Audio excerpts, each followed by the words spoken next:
आप सभी को पंडित ज्योतिषाचार्य भूपेश जोशी का राधे राधे। आज हम पुनः एक नए वीडियो के साथ में आपके सामने उपस्थित हुए हैं। मैं तुलसी तेरे आंगन की तुलसी के बारे में पूरी जानकारी लेंगे कि किस प्रकार से तुलसी हमारे घर के वास्तु को ठीक करती है, किस प्रकार से तुलसी हमारे घर में समृद्धि लाती है, ऐश्वर्य लाती है, वैभव लाती है, साथ ही बुरी आत्माओं अर्थात नेगेटिव एनर्जी से हमें किस प्रकार से बचाती है, किस प्रकार से हमारी रक्षा करती है, क्या संकेत देती है ये तुलसी यदि हमारे आंगन में है, और किस प्रकार से हम पता लगा सकते हैं कि हमारे घर पे या हमारे परिवार पे कोई आपत्ति तो नहीं आने वाली है। किस प्रकार से प्रयोग करें इसका कि हमें ज़्यादा से ज़्यादा लाभ दे, और किस प्रकार से इसकी पूजन की जाए, किस प्रकार का दीपक लगाया जाए, इन सब जानकारी के लिए आज हम यहाँ पर उपस्थित हुए हैं। आइए इस विषय को हम समझने का प्रयास करें। इससे पहले यदि आप चैनल पर नए हैं तो चैनल को सब्सक्राइब कर दें, लाइक और शेयर करना ना भूलें। तो आइए समझने का प्रयास करें। पहले तो ये समझें कि ये जो तुलसी का जो पौधा है वो हमारे घर के किस स्थान पर हमको स्थापित करना चाहिए। तो यदि ज्योतिष शास्त्र को देखा जाए तो इसके लिए सबसे उत्तम जो स्थान माना गया है वो हमारा ब्रह्म माना गया है कि तुलसी का पौधा ब्रह्म में स्थापित कर देना चाहिए। लेकिन आजकल हम देखते हैं कि हमारे प्लॉट इस प्रकार से जो भवन बनते हैं या मकान बनते हैं उसके अंदर हमको ब्रह्म हम खाली नहीं रख पाते हैं। ब्रह्म को हमको कुछ न कुछ मकान का निर्माण करवाना पड़ जाता है, क्योंकि प्लॉट की साइज ही छोटी होती जा रही है, तो हम बीच का स्थान छोड़ ही नहीं पाते हैं। सबसे उत्तम स्थान इसका ये ब्रह्म स्थान है। ब्रह्म स्थान पर तुलसी को स्थापित करने से चारों ओर, प्लॉट के चारों ओर उसकी पॉजिटिव एनर्जी पहुंचती है और सारे दोष दूर हो जाते हैं। लेकिन यह स्थिति आजकल बन नहीं पाती है, तो फिर कहाँ करें। यदि आपका दिशाओं को समझ लें, ईस्ट, वेस्ट, नॉर्थ और साउथ। यदि आपका नॉर्थ अर्थात उत्तर फेस मकान है तो कोशिश ये करें कि आपके उत्तर फेस पे ईशान कोण पे, मध्य में, या इसके वायव्य कोण में आप तुलसी को स्थापित कर सकते हैं। उत्तर दिशा के लिए तीनों जगह मान्य है। जैसे मकान का जो प्रवेश द्वार है उस प्रवेश द्वार के पास लगाने का प्रयास करें। उत्तर दिशा की तुलसी जो होती है वो क्या फल प्रदान करती है, किस प्रकार से देती है। तो उत्तर दिशा की तुलसी यदि पौधा लगा रखा है आपने, तो उत्तर दिशा का जो तुलसी का पौधा होगा वो ध्यान में रखिएगा, आपको वैभव, धन, संपदा, लक्ष्मी, क्योंकि कुबेर की दिशा में जब शुद्ध एनर्जी आएगी, शुद्ध हवा आएगी, सारी चीजें जब अंदर प्रवेश करेगी तो अच्छी एनर्जी के साथ में ये आपको प्रवेश करवाएगी। जब आप घर से बाहर निकले तो ध्यान में रखिए तुलसा जी को प्रणाम करते हुए जरूर निकले। उत्तर दिशा की तुलसी हमें ये फल प्रदान करती है। यदि आपने इसे पश्चिम दिशा में स्थापित कर रखा, आपका पश्चिम फेस मकान है, तो फिर आप उसको स्थापित करेंगे यहाँ मध्य में। तो जब मध्य में आप स्थापित कर रहे हैं तो ये आपके शनि की दिशा होती है। शनि का दोष जो है वो दूर करती है। शनि के दोषों को दूर करने के लिए पश्चिम में स्थापित कर सकते हैं। अगर आपको घर में शनि के दोष बने हुए तो पश्चिम में स्थापित करें और तेल का दीपक लगाएं। पश्चिम में स्थापित कर रहे हैं, तेल का दीपक लगाएं उसे। तो यहाँ आपके लिए यह शनि के जो दोष है उसको दूर करती है। यदि आप इसे इस नैऋत्य कोण में लगाते हैं, ध्यान में रखिएगा, तो ये आपके लिए आपके जो पितरों के जो दोष हैं, पितरों के दोष का जो, अगर आप पितृ दोष से पीड़ित हो रहे हैं, आपका परिवार पितृ दोष से पीड़ित हो रहा है, कोई किसी बच्चे को पितृ दोष लगा हुआ है ऐसा, तो ऐसे में आपने अगर नैऋत्य कोण में अगर तुलसी जी लगा रखी है तो फिर वो आपको पितृ दोषों से मुक्ति करवाएगी। यदि आपके दक्षिण दिशा में तुलसी स्थापित कर रखी है तो ये याद रखिएगा, ये आपको संकेत देगी कि आपके घर में रोग, जैसे वैसे तो सभी जगह पर ये आपको इशारा कर देती है कि आपके घर में क्या प्रॉब्लम होने वाली है, क्या आने वाली है, उसका भी अपन अभी समझेंगे। इसको इससे पहले समझें, अगर यहाँ लगा रखी है तो यह भी आपके पितरों को लिए और साथ ही अकाल मृत्यु है उससे आपको बचाव करती है।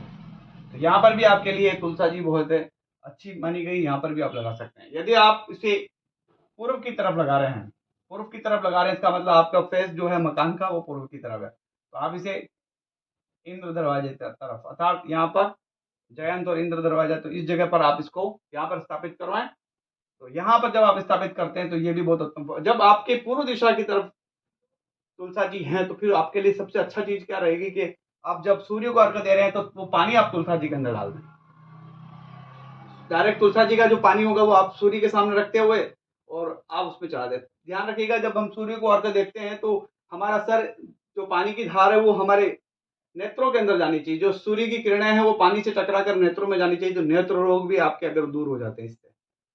तो उसका पानी सूर्य को अर्घ देने का तरीका होता है। सूर्य को अर्घ सुबह में दिया जाते हैं। सुबह आप 9 बजे से पहले अर्घ देते हैं। अगर 9 बजे के बाद देते हो तो फिर 4 बार अर्घ देना पड़ता है।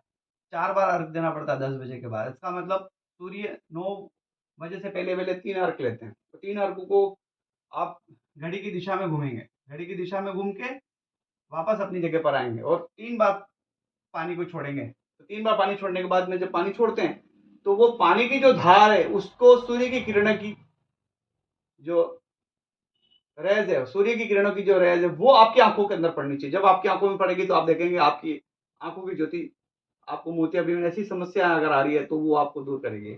और गायत्री मंत्र से पानी को अर्घ दिया जाता है सूर्य का।